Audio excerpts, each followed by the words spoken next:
جو نوجوان 5,000 دے کر زنا کر لیتا ہے اسے 25 لاکھ لگانے کی کیا ضرورت ہے؟ اس کے پاس 25 لاکھ کا جہیز ہوگا تو اسے رشتہ ملے گا، اس کے پاس اچھا گھر ہوگا تو اسے رشتہ ملے گا، اس کے پاس اچھی گاڑی ہوگی تو اسے رشتہ ملے گا۔ یہ وہ کڑوی حقیقت ہے جسے میرا معاشرہ ماننے کو بالکل بھی تیار نہیں ہے۔ ہم نے نکاح کو اتنا مہنگا اور اتنا مشکل بنا دیا ہے کہ ایک غریب لڑکے اور غریب لڑکی کے لیے شادی تو خواب بن کر رہ گئی ہے۔ والدین کی لمبی لمبی ڈیمانڈ،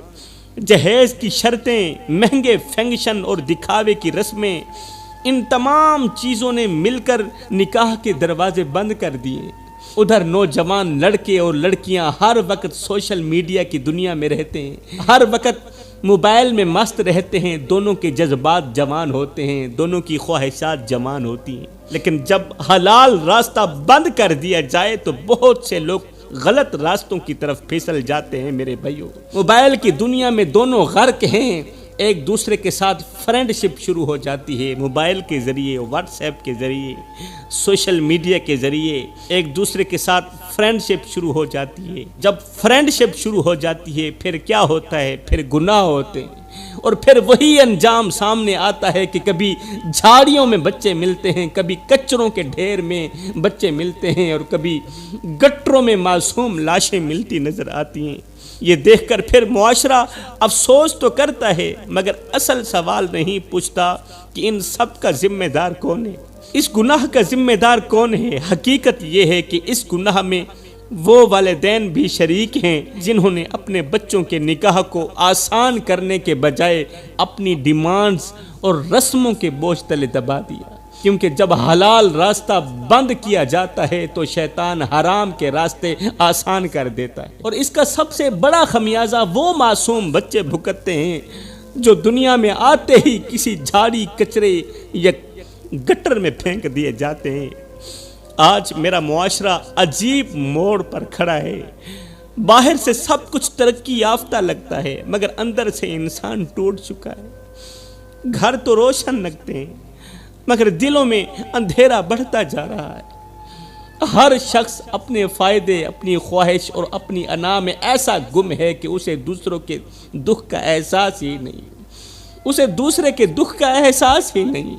دوسرے کی پریشانی کا احساس ہی نہیں۔ اور دکھ کی بات یہ ہے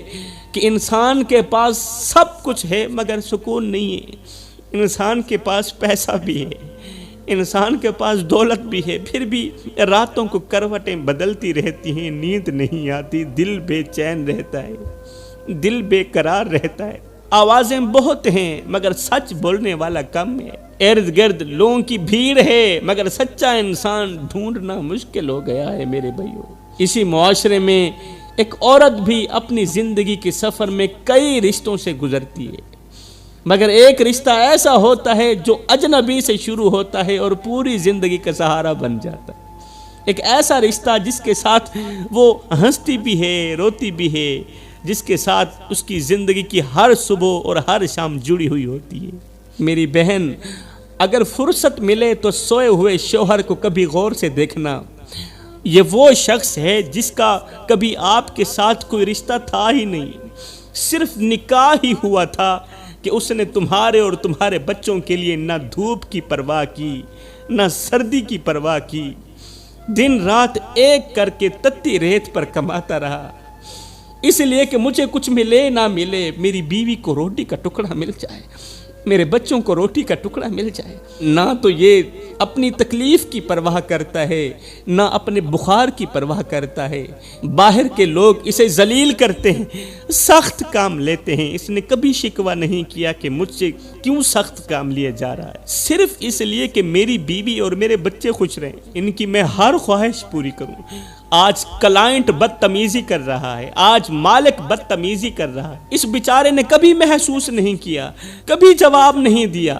کبھی یہ نہیں کہا کہ میں تھک گیا ہوں، کبھی یہ نہیں کہا کہ اب مجھ میں ہمت نہیں رہی۔ وہ گرمی میں جلتا رہا، سردی میں کانپتا رہا، بارش میں بھیگتا رہا مگر گھر کی دہلیز پر قدم رکھتے ہی مسکرا دیتا تھا تاکہ بیوی اور بچوں کو میری تھکن کا احساس نہ ہو۔ تھکا ہارا شوہر جب سوتا ہے تو ہڈیاں درد کرتی ہیں، جسم کا بال بال تکلیف دیتا ہے، ہاتھوں کی رگیں دکھتی ہیں، کمر بوجھ سے ٹوٹ چکی ہوتی ہے، آنکھوں میں نیند کم اور فکر زیادہ ہوتی ہے، مگر یہ بہادر خود کو حوصلے دیتے ہوئے دل ہی دل میں کہتا ہے ابھی تھکنے کا وقت نہیں، اے میرے جسم ابھی تھکنے کا وقت نہیں، ابھی تو میرے بچوں نے بڑا بھی ہونا ہے، بڑا ہونے کے لیے ان کے لیے روٹی بھی کمانی ہے، ان کے لیے کپڑا بھی کمانا ہے، ان کی ضرورتوں کو بھی پورا کرنا ہے، ابھی میرے بچوں کی ضرورتیں باقی ہیں، ابھی میری بیوی کی خواہشات باقی ہیں۔ شوہر درد میں بھی خود کو تسلی دیتا ہے کہ اگر میں ٹوٹ گیا تو میرے گھر کا سہارا کون بنے گا، اگر میں ہار گیا تو میرے بچوں کے خواب کون پورے کرے گا۔ شوہر اپنے درد کو کچھ اس طرح چھپا لیتا ہے، اس طرح چھپا لیتا ہے کہ اگلی صبح پھر اسی حوصلے کے ساتھ کھڑا ہو جاتا ہے کہ شاید آج کا دن بھی اسی جد و جہد، اسی محنت کے ساتھ گزر جائے گا، مجھے کچھ ملے نہ ملے میری بیوی کو روٹی کا ٹکڑا مل جائے۔ اب ایک طرف وہ بیچارہ شوہر ہے اور دوسری طرف بیوی ہے، تھوڑا سا مسئلہ بھی ہوتا ہے تو ڈنڈورا پیٹنے لگ جاتی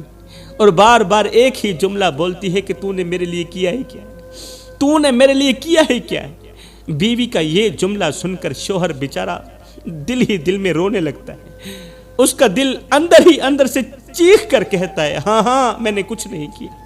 ہاں ہاں میں نے کچھ نہیں کیا، اپنی جوانی تیری ہر ایک خواہش پوری کرنے کے لیے میں نے قربان کر دی، ابھی میں نے کچھ نہیں کیا۔ تتی ریت پر کمزور کندھے پر بوجھ اٹھاتا رہا، بوریاں اٹھاتا رہا، ابھی میں نے کچھ نہیں کیا۔ مالک کا غصہ برداشت کیا، لوگوں کی باتیں سنی، ذلیل و خوار ہوتا رہا، کس کے لیے؟ تیرے لیے اور تیرے بچوں کے لیے، ابھی میں نے کچھ نہیں کیا۔ راتوں کو تھکا ہوا جسم لے کر آیا مگر بچوں کے لیے مسکرا کر بیٹھ گیا، نہیں کہا کہ میں تھکا ہوا ہوں، ابھی میں نے کچھ نہیں کیا۔ اپنی خواہشیں مار دیں، اپنے خواب دفن کر دیے، صرف اس لیے کہ میری بیوی کے چہرے پر خوشی رہے، ابھی میں نے کچھ نہیں کیا۔ اپنی جوانی کی طاقت مزدوری میں جلا دی، ہاتھوں کی لکیروں کو محنت کی دھول سے بھر دیا، کبھی اپنی تکلیف کا ذکر نہیں کیا، کبھی اپنے دکھ کا حساب نہیں مانگا، صرف ذمہ داری ہی اٹھاتا رہا، اس سوچ کی بنیاد پر کہ مجھے کچھ ملے نہ ملے، میری بیوی کو روٹی کا ٹکڑا مل جائے، میری بیوی کی ہر ایک خواہش پوری ہو جائے۔ ہاں ہاں شاید میں نے واقعی کچھ نہیں کیا۔ میری بہن ایک لمحے کے لیے سوچ تو صحیح کہ اگر ایک دن یہ شخص تیرے گھر واپس زندہ نہ آئے تو تیرا کیا بنے گا؟ ایک دن تیرا شوہر تیرے گھر واپس زندہ نہ آئے تو تیرا کیا بنے گا؟ وہ دروازہ جو ہر شام تیرے شوہر کے قدموں کی آہٹ سے کھلتا ہے، کیا وہ دروازہ ہمیشہ کے لیے بند نہیں ہو جائے گا؟ وہ کرسی جس پر یہ تھکا ہارا مسافر بیٹھ کر سانس لیتا ہے، وہ کرسی خالی رہ جائے گی، پھر تو اسی خالی کرسی کے سامنے بیٹھ کر اپنے دکھڑے سنائے گی، روئے گی، آنسو بہائے گی، مگر اس وقت کوئی جواب دینے والا نہیں ہوگا۔ پھر تمہیں یاد آئے گا کہ یہی وہ شخص تھا جو اپنی تھکن چھپا کر مجھے مسکرا کر دکھاتا تھا، یہی وہ شخص تھا جو اپنے بچوں کی ایک مسکراہٹ کے لیے اپنی پوری طاقت لگا دیتا تھا۔ پھر شاید دل سے ایک آہ نکلے گی کہ کاش میں نے اس کی خاموشیوں کو سمجھ لیا ہوتا، کاش میں نے اس کے درد کو پڑھ لیا ہوتا، کاش میں نے کبھی اس کے سر پر ہاتھ رکھ کر یہ کہہ دیا ہوتا کہ تم تھک گئے ہو، تھوڑا سا آرام بھی کر لو۔ کیونکہ اصل سچ یہ ہے کہ دنیا میں بہت سے رشتے مل جاتے ہیں، مگر جو رشتہ بیوی اور شوہر کے درمیان ہوتا ہے وہ صرف ساتھ رہنے کا نہیں ہوتا، وہ ایک دوسرے کی زندگی سنبھالنے کا رشتہ بھی ہوتا ہے، ایک ایسا سہارا جو جب تک ساتھ ہو اس کی قدر کم محسوس ہوتی، مگر جب وہ سایہ سر سے اٹھ جائے تو پوری زندگی سنسان لگنے لگتی ہے۔ میری بہن، کبھی وقت ملے تو کسی بیوہ عورت سے ملنا، وہ تمہیں بتائے گی کہ شوہر کے بغیر زندگی کتنی ادھوری ہے، وہ بتائے گی کہ آج میں بھائیوں کے گھر میں ہوں اور بھائی ایک ایک نوالا بھی گنتے ہیں، وہ بتائے گی کہ میرے کمرے کے اندر جو پنکھا چلتا ہے اس کا بھی مجھے تانا سہنا پڑتا ہے، تانا سہنا پڑتا ہے،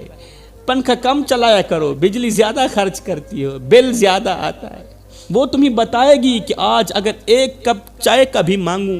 تو بھائی سوچتے ہیں کہ کہیں خرچہ بڑھ نہ جائے، مگر شوہر نے تو کبھی تانے نہیں دیے تھے، شوہر نے تو کبھی حساب نہیں مانگا تھا کہ میں تم پر کتنا خرچ کر رہا ہوں، شوہر نے تو کبھی یہ نہیں کہا تھا کہ میرے پاس پیسے ہیں یا نہیں، وہ تو بس خاموشی سے کماتا رہا، برداشت کرتا رہا اور گھر والوں کی خوشی کے لیے اپنی زندگی کھپاتا رہا، اور شاید دل ہی دل میں یہی کہتا رہا کہ ابھی میں نے کچھ نہیں کیا۔